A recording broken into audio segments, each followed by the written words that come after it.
หน้า448ตั้งแต่ภิกขุณิกขันธกะวรรณนาเป็นต้นไปภิกขุณิกขันธกะวรรณนา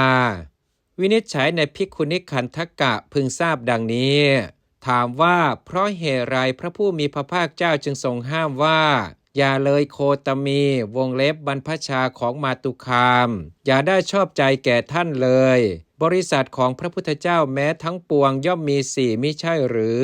ตอบว่าบริษัทของพระพุทธเจ้าแม้ทั้งปวงมีสี่ก็จริงถึงกระนั้นพระผู้มีพระภาคเจ้าทรงมีพระประสงค์จะยังพระนางมหาประชาบดีโคตมีให้ลำบากแล้วจึงทรงอนุญาตทำให้เป็นของสำคัญวงเล็บอย่างนี้ว่า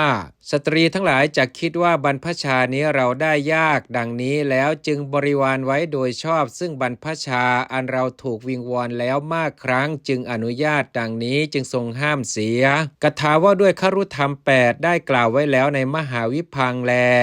บทว่ากุมภเถนะเกหิได้แก่โจรผู้ตามประทีปในหม้อแล้วค้นสิ่งของในเรือนของชนอีกด้วยแสงนั้นลักเอาไปข้อว่าเสตัทธิกานามโรคชาตินั้นได้แก่ชื่อสัตว์มีชีวิตชนิดหนึ่งรวงข้าวสาลีแม้พลุ่งแล้วไม่อาจเลี้ยงน้ำนมไว้ได้เพราะถูกสัตว์ใดเจาะแล้ว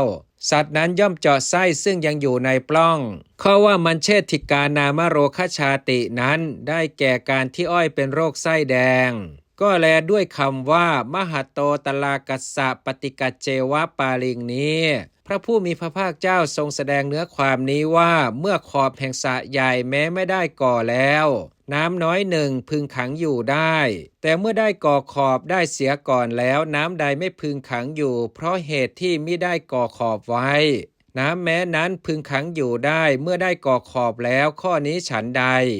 คฤธรรมเหล่านี้ใดอันพระผู้มีพระภาคเจ้าทรงรีบบัญญัติเสียก่อนเพื่อการความละเมิดในเมื่อยังไม่เกิดเรื่องเมื่อคฤธรรมเหล่านั้นอันพระผู้มีพระภาคเจ้าแม้ไม่ได้ทรงบัญญัติพระสัทธรรมจะพึงตั้งอยู่ได้500 ปี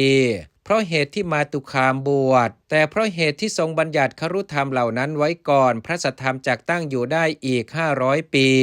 ข้อนี้ก็ฉันนั้นแลจึงรวมความว่าพระสัทธรรมจักตั้งอยู่ตลอด1,000 ปีที่ตรัสทีแรกนั่นเองด้วยประการฉนี้